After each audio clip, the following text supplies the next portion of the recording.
Well, hello everyone, and welcome to another Tech Talk with René. I'm here today with Keith Laker, who is the product manager at Oracle of Autonomous Database. Welcome, Keith. Good morning or good afternoon. Glad to be here. Thank you very much for the invite.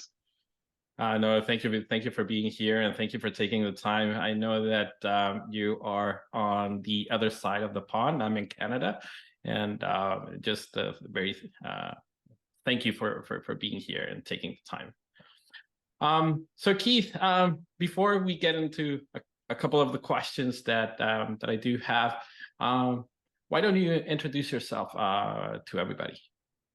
Okay. Yep. Thank you. So as René says, my name's Keith Laker. I am part of the product management team. Not to make that clear, I'm not the product manager for Autonomous Database.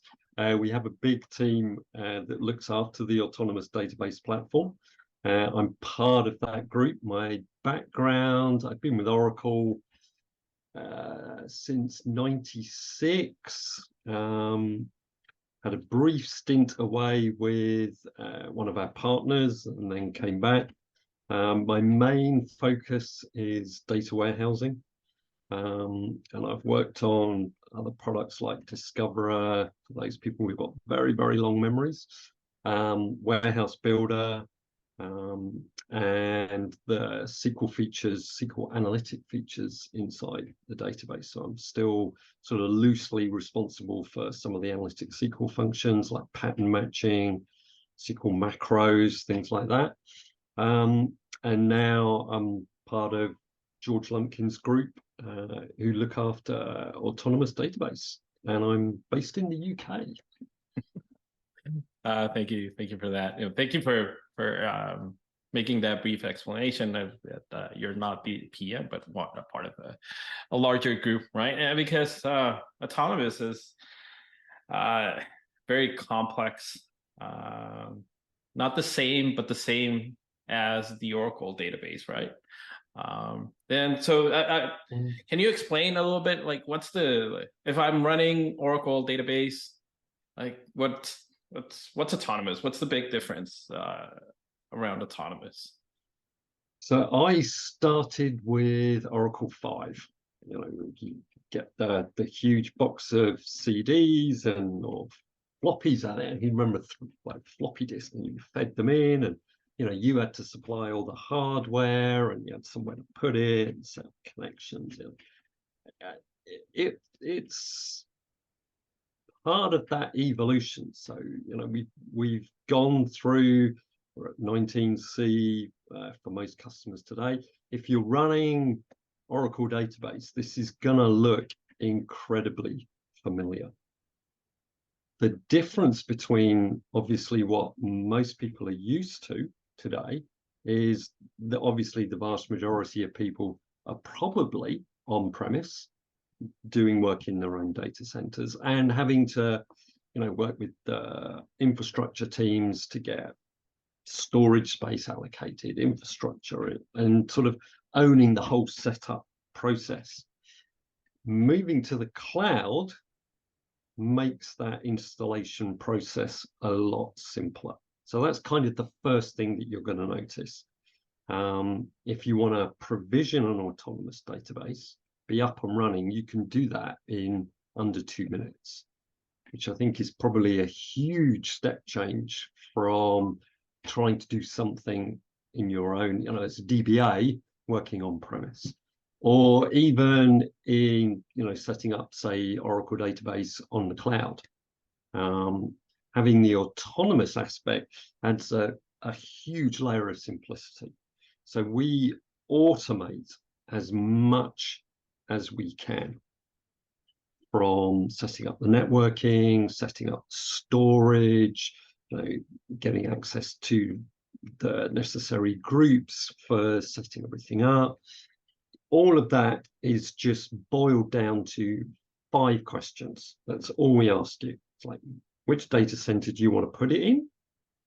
How much resources do you want? How many CPUs do you want? 1, 2, 3, 4, however many you want. How much storage do you think you'll need? give us a rough guide. You can flex your storage, you can flex your CPUs online as and when you need it, up and down. So we can say, just give us a rough estimate to start with, and an admin password. And then there's a couple of other things like, have I got a license that I can move versus I'm going to sort of include the licensing fee in the pay as I go option. That's it. Hit create. 2 minutes later, you're up and running. Now, behind all of that, there's sort of another layer of automation that's also going on, because obviously the first part of the automation is getting the database up and running. That's probably the first big difference that you're going to see. You can be up and running very, very quickly. The next part is, I'm using the database, things are going on, that day-to-day operational side where I'm monitoring everything, like table spaces and file usage and everything. All of that's taken care of. So we will manage behind the scenes for you all of the typical operational aspects, the sort of the day-to-day stuff of how the database is working on the platform.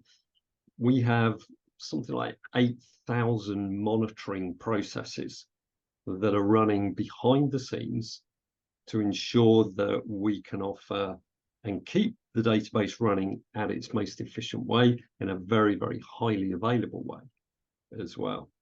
And then we've also got like over 1,500 alarms on each database as well. So we're proactively working on each and every autonomous database to make sure that it's always operating at its most efficient and most available state.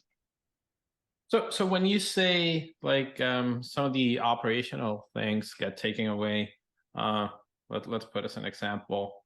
One of the things that non-autonomous DBAs or non-autonomous people that manage those databases, patching, how does that work in the autonomous database? So that's a good question, because that's another area, that the DBAs companies typically struggle with, keeping up to date with the patching cycle as it comes out, patching for the infrastructure, patching for the database. All of that is managed again by us on a rolling schedule. So every couple of weeks, we will run a patching process at a particular point in time, and the database will remain online, and it just keeps rolling through. Every couple of weeks we'll be running the next patching process. So your hardware is always patched up to date, operating systems always patched and up to date, and the database is always patched and up to date. So that's another big difference, I think, for most DBAs, is all of the planning and everything else, and trying to coordinate the various patches that need to be applied to a database. You can step back from that and just hand all that work over to Oracle. And I think it's more than the DBAs, right? Because there's always process management that, hey, we're going to be patching quarterly. Some do it on a 6-month basis, right? And they have to go through a QBR process of, hey, we're going to bring down the database. We're going to be doing this infrastructure patch and take it so forth. And now it's taking that mindset of, so that doesn't work that same way as well, because the way that the cycle is as well with the autonomous database, you won't be able to keep up with something like that as well. I think the QBR process wouldn't be able to keep up, but just the management side of it would be sort of impossible, right? Yeah. I mean, it's something that we know a lot of customers struggle to manage themselves. So it is quite a huge help to be able to say, okay, that aspect I can offload to Oracle, and Oracle will manage all of that process for me. Now, the way that we use the infrastructure, we're obviously using MAA best practices throughout, and we're able to, because of the way that the database was originally designed with things like RAC, and we've got Exadata, we're able to keep the database online while we're going through the patching process. So essentially, there's no downtime, or certainly extremely minimal amounts of downtime, should we need to do that. And we have publicly stated SLAs. We've got a public web page as well showing, you know, where we are, where their SLAs are we meeting them, and that, I think, gives customers a lot of peace of mind to know that this process is going on in the background, everything is done online, and they can also monitor and see the availability that we're offering across all of the data centers. Yeah, and I think that's that can be very soothing for the client, just to have that state of mind, right? And as well, so one of the things that clients tend to fall back on, and I've worked with different types of clients in different types of industries, right? But some are very up to date, right? But some do fall behind, right? And their security patches, sometimes they're not in the best position from that perspective, right? And I know that in autonomous, that also gets taken away. So you can give the client the ease of mind that, hey, on the security side, you're going to be up to date and meeting all of those requirements, right? So one of the other cool things that I think autonomous brings to the table is some of the machine learning and AI, right? Can you explain a little bit like what happens in the autonomous database with that machine learning and AI? Are there features that the autonomous database uses with machine learning and AI that normally a DBA would have to kind of like figure it out from that perspective? That's an interesting question. So for those people that are particularly familiar with the way the optimizer works, that has what we call expert systems kind of running in the background to try and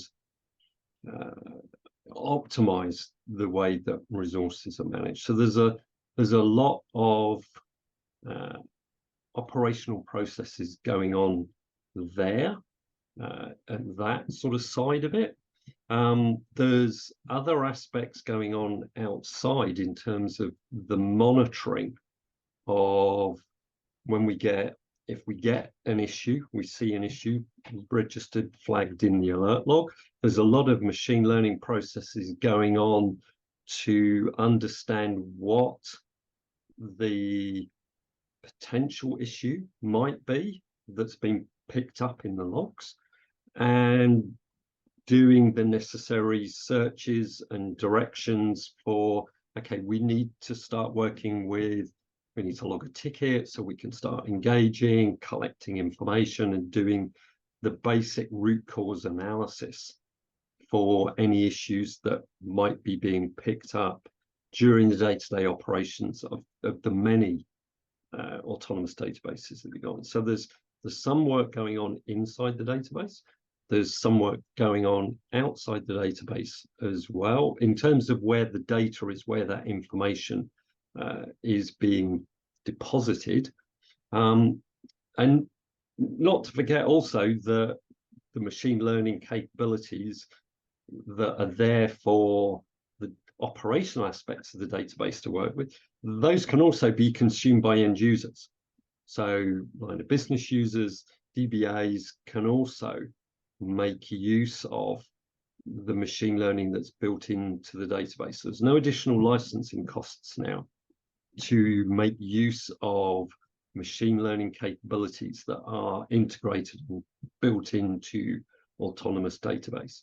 And that sort of extends out to particularly line of business users who may not be data scientists themselves or have a solid background in machine learning, where the machine learning group in Oracle has put in auto ML capabilities and built that into the notebook, the machine learning notebook that comes with autonomous, that will guide a non machine learning expert through the process of identifying a problem, working with the data set, and determining which is the best model to resolve the problem that they're trying to work on for the data set that they've got. So there's kind of multiple angles here when we talk about how autonomous database uses machine learning. Oh, that's very cool, and thank you for that information, Keith. So, like, autonomous comes in different flavors, right? I don't want to say flavors, with autonomous transaction, right? Autonomous data warehouse, autonomous JSON, right?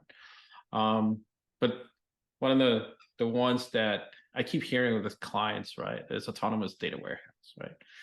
And one of the cool things that happened this year, right, was that with autonomous data warehouse, the cost of the storage was heavily reduced, right? So it's now at the same level of a block storage, I think, if I'm not mistaken, right?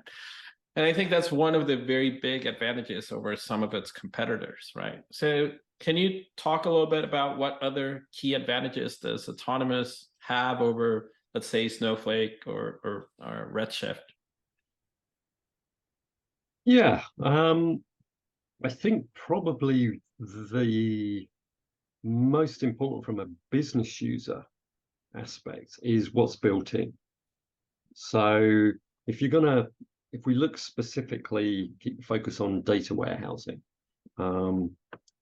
if you're going to start creating a data warehouse, there are various things that you're going to need to do along the way.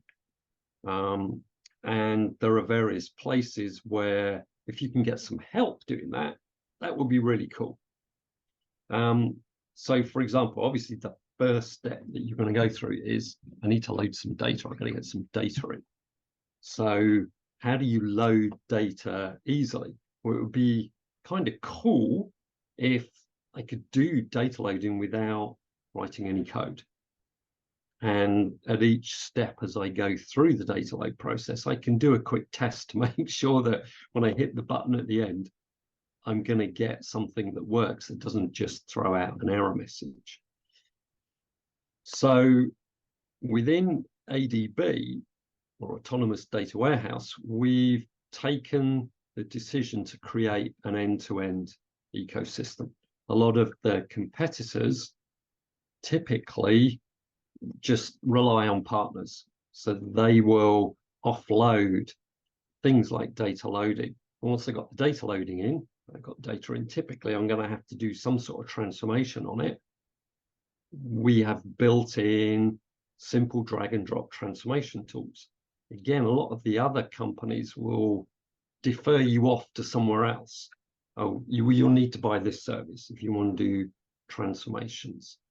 Okay. Discovery. This part, I think, is probably unique to us. So I've loaded my data. I've done some transformation, got it in the right format. The next question that would be helpful is this data any value to me? Are there any like hidden nuggets or hidden issues in the data that I should be aware of? So we have an insights tool, which is built into our, what we call our data studio, that can go through and do some analysis on that data and say, okay, you've got these attributes, and for this specific attribute, this combination of other attributes seems to indicate that it's doing better than expected at this point in time, or doing worse than expected. So I can sort of get a a quick heads up. Here's and it comes out as a dashboard. So you can very quickly see, oh, I've got potentially a problem there, or hey, I'm doing really well there. I wonder what's causing that. And I've got some like starting points to kick off my analysis, rather than in, you know, a lot of, well, all of the other vendors. You get a data set, you've loaded it, and it's up to you how you navigate it, where you go, where you start your analysis. So we've got this amazing discovery tool that can help guide people. And then there's the whole converged database message story that we have, that, you know, people like yourself and a lot of our other aces are very good at explaining to people. Everybody's trying to do more with their data now, and to do more, typically, well, obviously you can do a huge amount with SQL, but doing things like pattern matching, being able to do spatial, being able to understand relationships across data sets or through data sets with graph, being able to do machine learning, all of these things, as a lot of DBAs, a lot of Oracle database customers know, are all built in. And the amazing thing is, and we have a great workshop that goes through this called Movie Stream, for those people that may be or may not be aware of our Live Labs platform. It's our learning library. We've got loads of workshops. They're all free. We have one on there for our Movie Stream platform, and we can show you how you can do these types of analysis in isolation, which you could do with other vendors. But of course, you're going to be having to spin up a graph clustering database, or a spatial orientated database, or a machine learning service. So you've got additional costs, complexity, latency, data security issues, all of that stuff going on. We can do that all within the database without having to move anything, but we can also do this amazing cross analytics, where I can do spatially driven machine learning questions, which is nigh on impossible anywhere else. This ability to do this mix and match of different types of analytics and bring them all together in the same query and run it efficiently and very, very fast in a single platform. On top of that, you obviously then, what we're seeing with a lot of customers, which goes back to what we were talking about before, about, okay, what does Oracle do? And one of our strengths is security. You know, we run some of the biggest, most complex workloads around the world for a lot of big companies, and we run those very, very securely. And they have strong data security because that's what's built into the Oracle database. We can apply all of that security using tools that are provided alongside Autonomous, like DataSafe, and they can work with the analytics and be out of the way of the analytics to let the analytics get on doing their job. But when the data comes back to the user for consumption, it has that layer of security built on top of it. So there's a lot of amazing things that we can do with data, which are either impossible for anyone else to do because of the fact that it requires so many other different services, and typically you have to throw security out the window to get the analytics to work. None of that is we have to think about inside the converged database. We can do all of this and keep it safe and secure, which I think is probably the best thing for business users. And I think so as well. I think if we think about it from that perspective, that makes it kind of like your go-to choice when you're thinking about architecturing a data lake, right? Because there's so many complexities, and one of them, as you mentioned, right, is the security piece of it. That you either work with the functionality, right, and let security go, or you build the security up and let functionality go, right? Which I think by what you're mentioning is that with autonomous, you don't have to sacrifice one for the other, right? You get Right. you get both of that. So when you're architecturing your data lake and trying to think from that perspective, it's something that it's more of a given, right, than anything else. Am I incorrect in what I'm saying? Or? No, that is perfect way to put it. Yeah, that's good. No, that's very cool.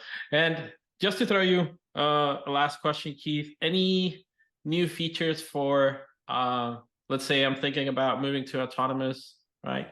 Any new features that have been built in within the last couple of months that I might have heard last year, but you know what?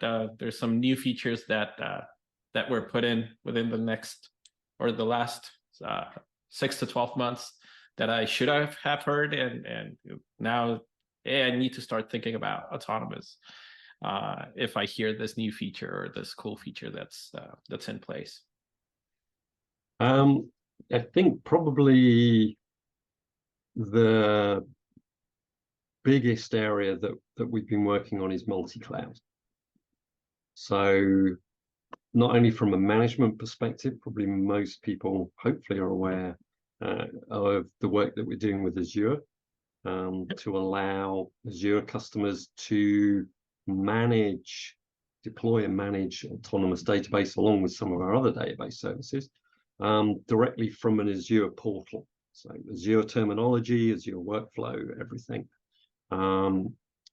And that's kind of the sort of foundation for a lot of the multi-cloud work that we do. But in autonomous database, we're continually growing what we can do across each cloud. So wherever the data is, we're able to access it. So we can access data on GCP, Azure, AWS, and we're also expanding the services on each of those platforms that we can natively connect to in a very quick and easy way through Oracle managed services. So recently, I think it was last month, we added support for autonomous database to connect to BigQuery on GCP and be able to access data from BigQuery directly inside autonomous database. So you can see from a data lake perspective how you can have autonomous databases kind of the hub in a multi-cloud data lake strategy and take advantage of all those analytics, data security features that we were talking about previously.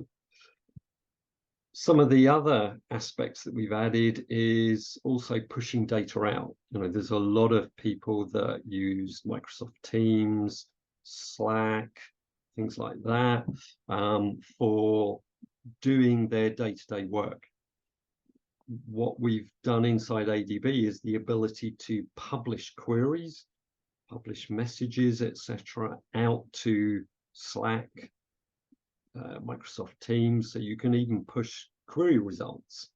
So we're again talking about looping back to be doing these big analytic queries that combine machine learning, graph, spatial. You can take those result sets and push the results directly to your Slack channel, Teams area, or whatever it is.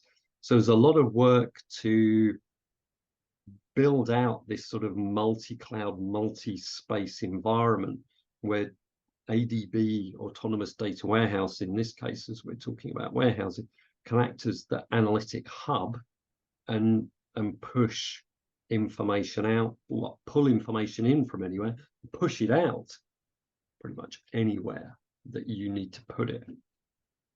I think that's quite cool. I remember having a conversation with the CIO of one of the major airlines, right?